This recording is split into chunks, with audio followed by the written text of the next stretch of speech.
When you look around you, what do you see? You see objects all around you.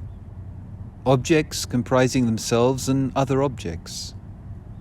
You see individual parts working together to make up a greater whole. The whole will not necessarily last.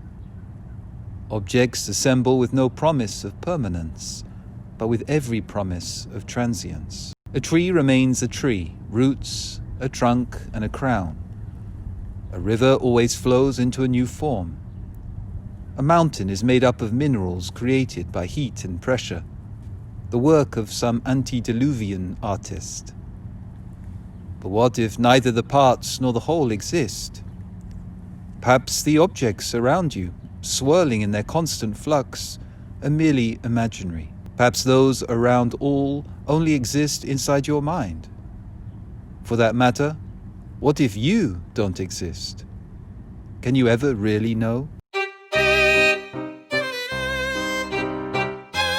Do you believe that you exist? Do you exist?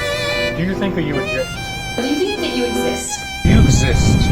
Do you believe that you exist? Do you exist? Do you think that you exist? Yes. Okay, and really quickly, tell me why you believe that. Oh, I'm so I don't sorry. know.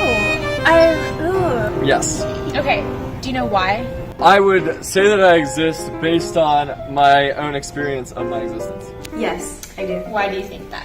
Well, because I believe that I have a functioning mind and I can think, so I exist. I believe I do, yes. Why? How can you back that up? Because I'm here, I'm present, I can see myself. Yes. Yes, and then can you tell me why you believe that? I exist. I do, yes. Okay, and do you know why that is? God keeps me in existence. I think I exist Why do you think that? because I'm here. And I bump into things and I look around and that's existence enough for me.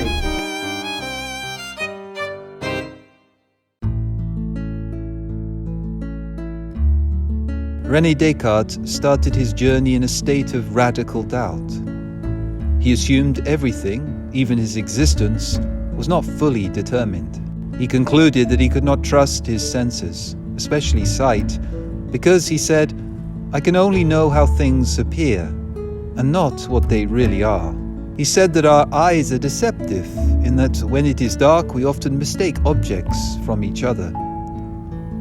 His example was that we might see a tree and think it is a man. Because our senses deceive us, he concludes that they cannot be trusted. I think, therefore I am. Descartes believed that the proof of existence is found in the ability to think. We cannot doubt our existence while we doubt. In other words, we would not be capable of doubting in the first place if we did not exist. So Descartes' theory was that thinking was the most certain proof of existence. Do trees exist? Descartes would tell you that if you think it exists, then sure, it exists. But if you touch it and feel a tree, it's probably all a lie and you're crazy, because senses aren't real. A perfection is something that is better to have than not have. It is something desirable for the sake of itself. The perfection that must come before all others is existence. The reason for this is clear. If one does not have existence, he can have nothing else. Descartes professes his belief that God exists through a very simple thesis. He does not look to prove God exists. Rather, he is merely pointing out what is completely obvious to him and any other rational person. He writes that necessary existence is perfection, deriving from a perfect being, therefore God exists. He writes also that perfect necessary existence cannot exist outside of a perfect being any more than a triangle cannot exist without two right angles. In the perfection of existence, there must be a perfecter. We can say then with certainty, through our reason, that we do exist.